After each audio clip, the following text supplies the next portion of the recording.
इस कार्यक्रम के प्रायोजक हैं कृषि एवं किसान कल्याण मंत्रालय, भारत सरकार। कार्यक्रम फोन इन। किसान भाई जाना है सारे कि आज दिन मंगलवार है और इस दिन जो है ना हम लेके आवा है कार्यक्रम फोन इन। और भाई फोन इन कार्यक्रम में आज का हमारा जो विषय रहेगा वो रहेगा भाई फसल कटाई व बिक्री में सावधानियां। और भाई मैं हूं आपका साथी रिसाला भाई और कार्यक्रम किसान वाणी में आपका स्वागत है। आज विक्रमी संवत प्रतिपदा है भाई, यानी कि आज 1 तारीख है और सारे भाई जाना है कि आज जो है ना नया साल भी चल रहा है, क्योंकि देसी महीने के हिसाब से जो है ना आज विक्रमी संवत सन 2081 चैत्र मास शुक्ल पक्ष तिथि प्रतिपदा है, यानी कि भाई आज 9 तारीख है और आज तक नया साल चढ़ गया है। और भाई एक बात और है इसके साथ साथ, क्योंकि भाई नवरात्रि शुरू हो गए, सब बहन भैया ने जो है ना नवरात्रों की शुभकामनाएं। और भाई देखो कार्यक्रम फोन इन भी शुरू करेंगे, लेकिन भाई इससे पहले थोड़ा सा लेंगे अंतराल और थोड़ी सी करेंगे चर्चा।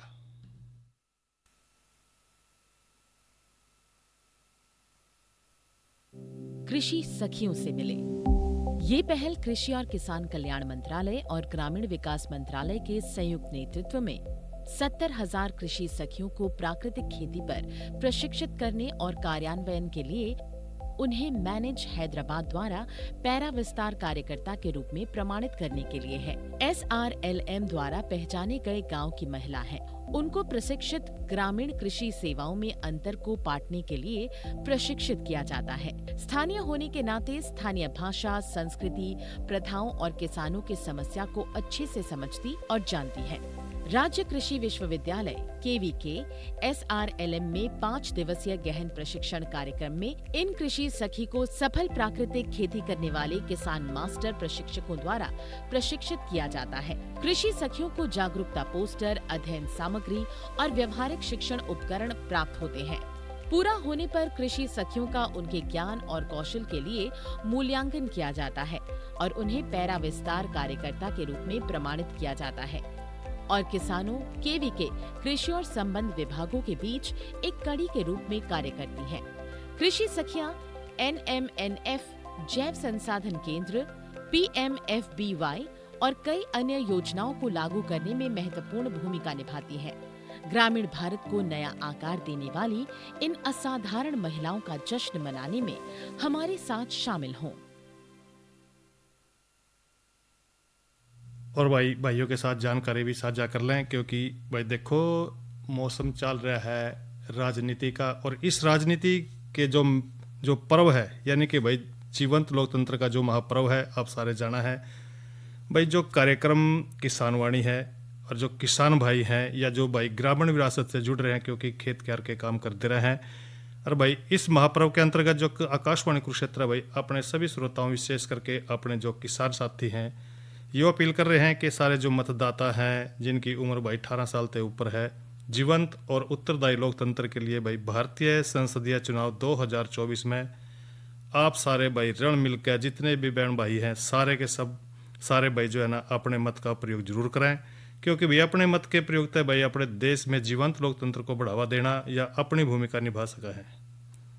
आप अपने से जुड़े सभी को जो है ना मतदान करने के लिए भी प्रेरित करें, क्योंकि भाई जाना है जो किसान आदमी का एक जिनकी उम्र 18 साल है भाई अपने मत का जरूर प्रयोग करें और जागरूकता और निर्भीकता के साथ साथ भाई अपने नागरिक दायित्वों को भी पूरा करें। तो भाई देखो सारे जाना है कि जो लोकतंत्र है इसको अगर हम मजबूत बनावेंगे, देश मजबूत बनावेंगे, और भाई इसके साथ साथ जो है ना देश तरक्की करेगा। तो ये छोटी सी जानकारी भाइयों के साथ साझा करी। ये कार्यक्रम सुनते हैं फोन इन। और भाई आज का हमारा जो फोन इन में विषय रहेगा वो रहेगा भाई फसल कटाई और बिक्री में सावधानी है। विशेषज्ञ रहेंगे आज स्टूडियो में डॉक्टर शशिपाल, कृषि विभाग कुरुक्षेत्र से, और बातचीत कर रहे हैं हमारे साथी वीरेंद्र भाई। तो कार्यक्रम फोन इन सुनिए। करके अपनी समस्याएं और सुझाव साझा कर सके हैं। इसके लिए किसान भाई फ़ोन नंबर नोट कर लें। फ़ोन रहेगा 01744221322। फ़ोन नंबर एक बार फिर नोट कर लें 01744221322। और आज का हमारा विषय है फसल कटाई व बिक्री में सावधानियां, और हमारे विशेषज्ञ हैं doctor Shashipal Sharma ji, quality control inspector Kurukshetra से। डॉक्टर साहब आपका हमारे स्टूडियो में स्वागत है। धन्यवाद जी। सभी किसान भाइयों को राम राम। डॉक्टर साहब, जैसा आप जाने हैं कि रबी का मौसम जो है ये लगभग न्यू कह लें कि समापन की तरफ आ रहे हैं। जो रबी मौसम की फसलें थी वो पक्का तैयार होने लग रही हैं और धीरे धीरे उनकी कटाई की तरफ किसान भाई बढ़ रहे हैं। तो ऐसे में जब ये कटाई का मौसम शुरू हुआ है तो किसान भाइयों को किन किन बातों का खास ध्यान रखना चाहिए कटाई के दौरान? देखो, रबी की फसलों का जो मेन फसलें हैं वो तोड़िया, सरसों, गेहूँ, चना, ये मेन फसलें हैं जी। इसमें। अगर हम पहले बात करें तोड़िया सरसों की, क्योंकि इनकी कटाई शुरू हो चुकी है और मंडी में आ भी रही है, तो इनकी कटाई में हमें ध्यान रखना होता है कि नमी ना हो। फसल जब हम कटाई करें तो उसमें नमी की मात्रा कम होनी चाहिए। अगर हम सरसों तोड़िया की बात करें तो मेनली किसान इसे दाती से काटते हैं, इसके अलावा ट्रैक्टर या कंबाइन हार्वेस्टर से भी कटाई होती है।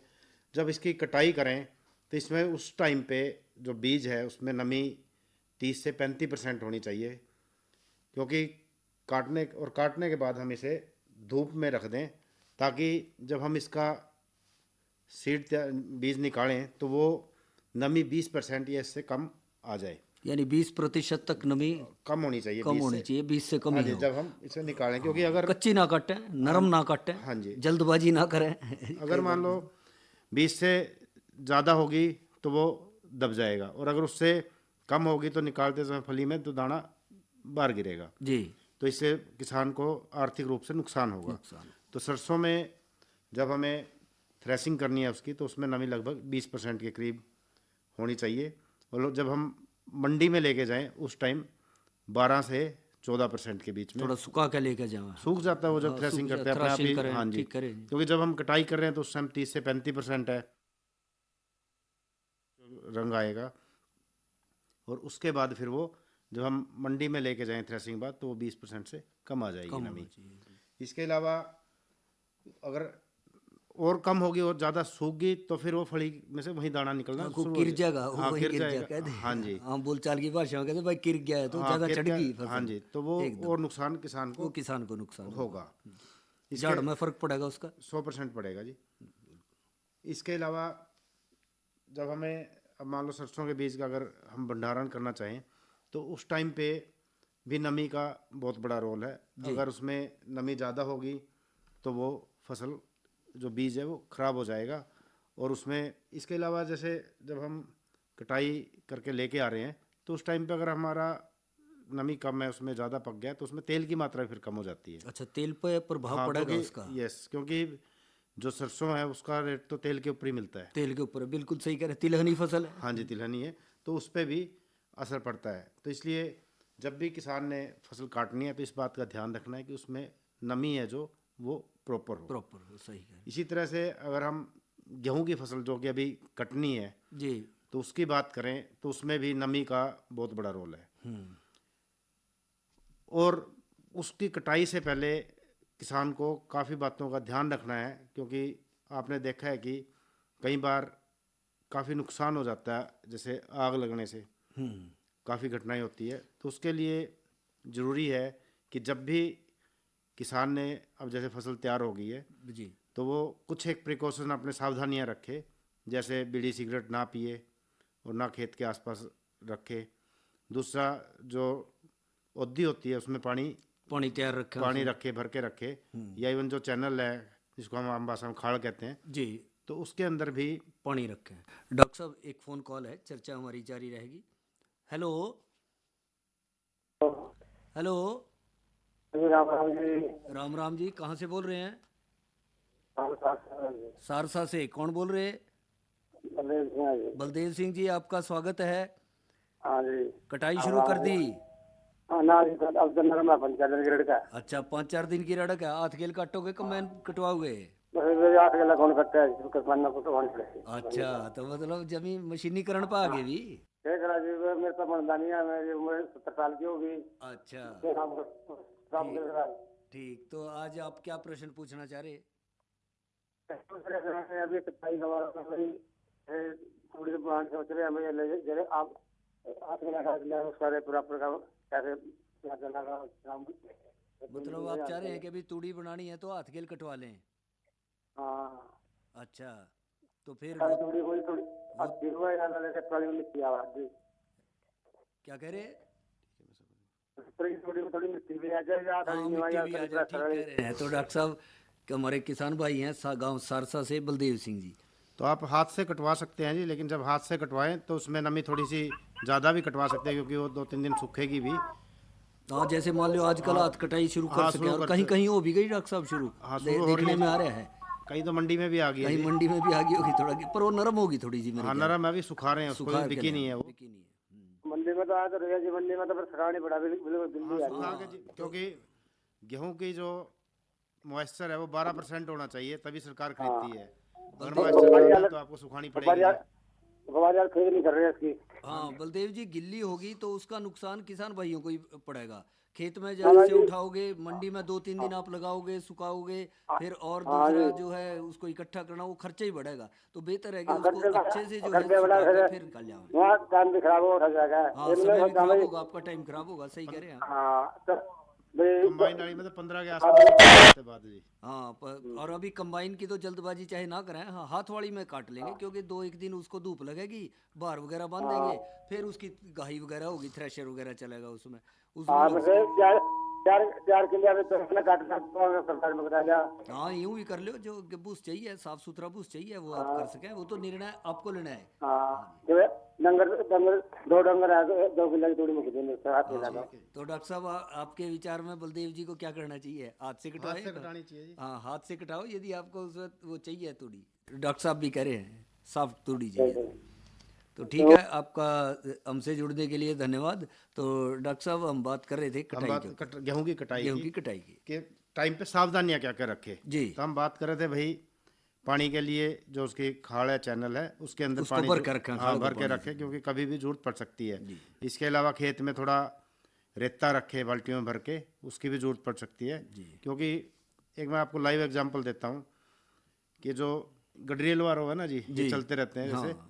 तो इन्होंने एक जगह कहीं खेत में बैठ के चाय बनाई, चाय बना ली, और चाय बना के पी के अपने, ये तो आगे चले गए, लेकिन वो आग पूरी तरह बुझी नहीं। बूझी नहीं, बुब्बड़ सी रहेगी। हाँ, जैसे ही हवा चली तो हवा से, ये रायसन गांव की बात गाँव बता रहा हूँ मैं, की। तो ये जैसे ही हवा चली तो उससे वो आग खेत में फैल खेत गई। में फैल गई। तो इसलिए इस तरह सावधानियां रखनी है हमें कि आसपास कहीं भी और ये ऐसी एक आध घटना की ना हो। जने की बात नहीं है, ये बहुत तो डॉक्टर साहब, एक्सीडेंट ये तो होते हैं। सभी जो आसपास के किसान भाई हैं, गांव के लोग हैं, आने जाने में सामान्य लोग हैं, चाहे वो जमींदार नहीं भी हैं, किसान नहीं भी हैं, हाँ, उनको भी ध्यान उनको रखना भी है। ध्यान इस चीज़ का रखना दूसरा, चाहिए। बीड़ी ना पिए, बीड़ी पी के अगर और पी भी लिया धूम्रपान तो डॉक्टर साहब बिल्कुल ही ना करें तो हाँ, भी पी लिए ठीक तो उस है, बीड़ी को वैसे भी अच्छी तरह से हानिकारक बुझा है। के ही डालें। हाँ, बुझा के डालें। दूसरा, एक बात और मैं आपको बताना चाहता हूँ कि जब आपने कटाई शुरू करनी है तो कुछ एक खेत ऐसे होते हैं जिनके खेत में ट्रांसफार्मर रखा है, हाँ, बिजली का। बिजली का, तो वहाँ पे उस ट्रांसफार्मर के आसपास पहले कटाई कर ले। हाँ दूसरा, वैसे तो बिजली विभाग भी लाइट बंद कर देता है उस टाइम पे दिन में। जी, दिन में आजकल हवा तेज चलती है, तारे मिल जाए कई बार, हाँ जी, स्पार्किंग अगर वगैरह, अगर ना हो तो आपने खुद ही अपना ट्रांसफार्मर ऑफ कर देना है, ताकि लाइन काट दे। हाँ लाइन काट दे, ताकि उसमें आग लगने की संभावनाएं कम हो जाए। जी। इसके अलावा जब आप फसल की कटाई कर रहे हैं, जिन्होंने जैसे अभी बात कर रहे थे, सारसा के किसान थे कि हाथ से करनी है तो वो थोड़ी जो नमी है उस टाइम पे कर सकते हैं, लेकिन अगर आपने कंबाइन से कटवानी है तो कंबाइन से कटवाने के लिए आपको ध्यान रखना है कि जब फसल सूख जाए, उसमें नमी 12 से 14% के बीच में हो, तभी वो कटवानी है। उसको जांच के लिए अब किसान कहेगा, भाई खेत में मेरे पास तो मीटर नहीं है जी, हाँ, मॉइस्चर कैसे कैसे नापे? नापे? तो किसान भाई बड़े एक्सपीरियंस्ड है, उनको तजर्बा है इस बात का कि वो एक दाना निकाल के दांत के नीचे देखते हैं रख के, हाँ, एक बाल को थैली में रगड़ लें, हाँ उसमें अगर वो 2 कट दाने बोलता निकाल के है देख लें। तो इसका मतलब उसमें नमी कम है, अगर वो नरम है तो नहीं बोलेगा। तो इस तरह से जांच करके उसके बाद ही इसको आपने कटाई की तरफ जाना है। अगर आप गिल्ली फसल लेके जाओगे तो कि सरकार तो परचेज करेगी नहीं, तो आपको मंडी में बैठना पड़ेगा, सुखाना पड़ेगा उसको, उसके बाद ही जी। सरकार लेगी। इसके अलावा हम अगर बात करें तो जब किसान ने अपनी फसल काट ली, उसके बाद वो उसको मंडी में लेके जाता है। मंडी में लेके जाए। तो आजकल जैसे सरकार ने किसानों की सुविधा के लिए एक पोर्टल बनाया है, मेरी फसल मेरा ब्यौरा। तो उस पोर्टल पे जितनी भी आपने फसल लगाई है रबी की, तो वो आपने फसल का रजिस्ट्रेशन ज़रूर करवाना है।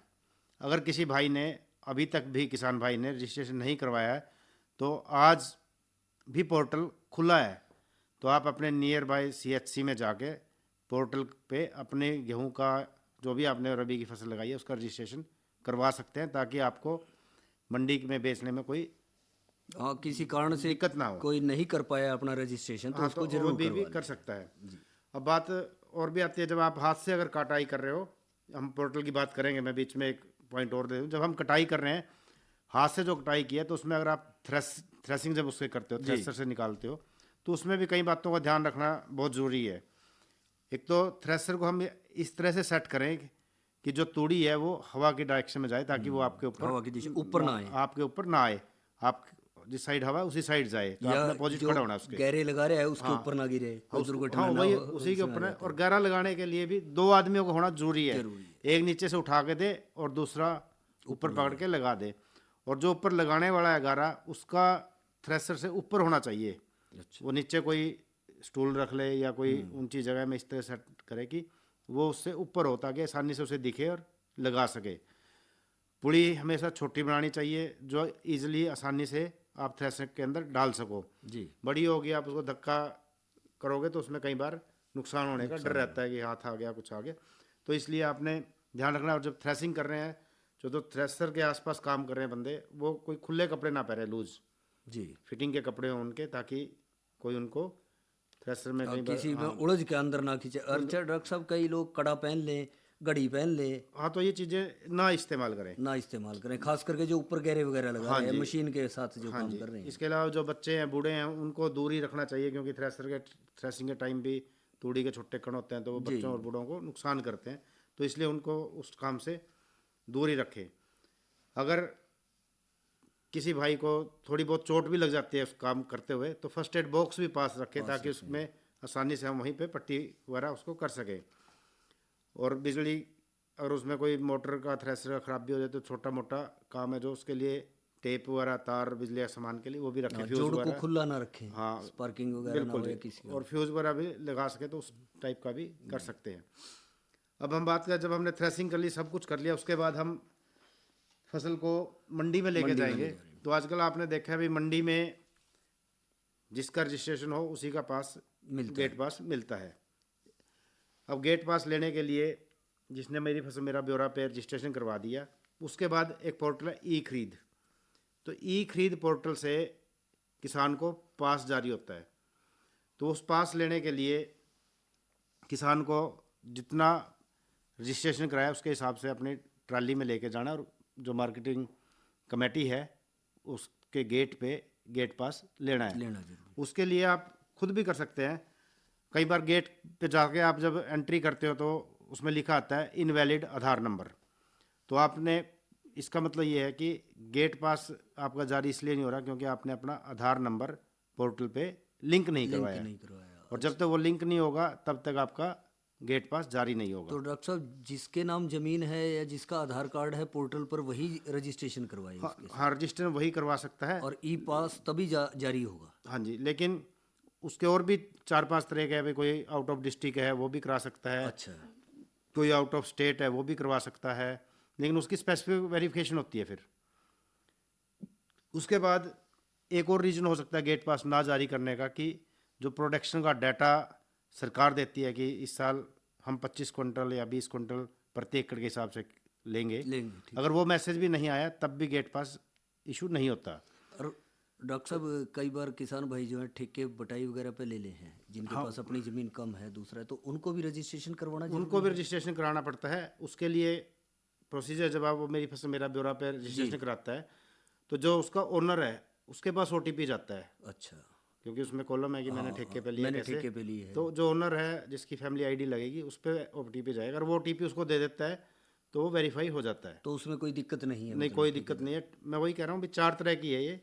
ठेके पे ले रखी है किसी ने ज़मीन जी, कोई डिस्ट्रिक्ट से बाहर का है जी, कोई डिस्ट्रिक्ट स्टेट से बाहर का रह रहा है, या कोई निकट संबंधी है। मान लो जमीन आपकी या बोरा आपका भतीजा है, हाँ, कोई तो और बोल उससे रहा है, तो आपसी 4 भाईचारे में बोल रहा है। हाँ, तो ये 4 तरह की स्पेसिफिक वेरिफिकेशन होती है। और जब ये हो जाती है तो उसके बाद उसका गेट पास जारी हो जाता है, रजिस्ट्रेशन हो जाती है मेरी फसल में। जी, एक और रीजन है कि गेट पास ना जारी होने का। कई बार किसान भाई कहते हैं कि मैंने तो 50 किले की करवाई थी या 10 किले की करवाई थी जी, और 10 के हिसाब से अगर 25 क्विंटल प्रति एकड़ सरकार की तो मेरी 250 क्विंटल बिकनी चाहिए, जी, लेकिन मेरा तो ये 100 क्विंटल ही आ रहा है। 100 क्विंटल। तो उसका रीज़न ये होता है, किसान अपने आप भी उसको चेक कर सकता है, कोई ज़रूरी नहीं है या CSC पे जाके कर सकते हैं, अपने आप भी कर अपने सकता आप है। भी कर सकते हैं। वो लिंक है एक जो हरियाणा सरकार ने जारी किया कि fasal.haryana.gov.in/home/farmer search। ये एक बार और बता दीजिए डॉक्टर साहब सभी को, किसान अगर भाइयों किसान भाई को अपने गेट पास में कम फसल आई है या जारी नहीं हो रहा है तो उसके लिए एक लिंक है fasal.haryana.gov.in/home/farmer search। इस लिंक पे जाके किसान अपने आप भी अपना चेक कर सकता है कि मेरी फसल कम क्यों बता रहा है ये। मान लो आपने रजिस्ट्रेशन 10 एकड़ का कराया है और ये इसमें 5 एकड़ के हिसाब 5 से आ रहे एकड़ से आ रहे हैं, हैं। तो ये 5 एकड़ कम क्यों आया, उसके रीजन हो सकते हैं। अच्छा, इस पे लिंक पे आप अपनी अगर आईडी पता है तो आईडी से भी कर सकते हो, नहीं तो आप अपने मोबाइल नंबर से भी इस पे रजिस्ट्रेशन नहीं, इसके अंदर आप सर्च कर सकते सर्च कर सकते हैं। हाँ, मोबाइल नंबर डाल के भी और अपनी आईडी से आईडी भी। से भी।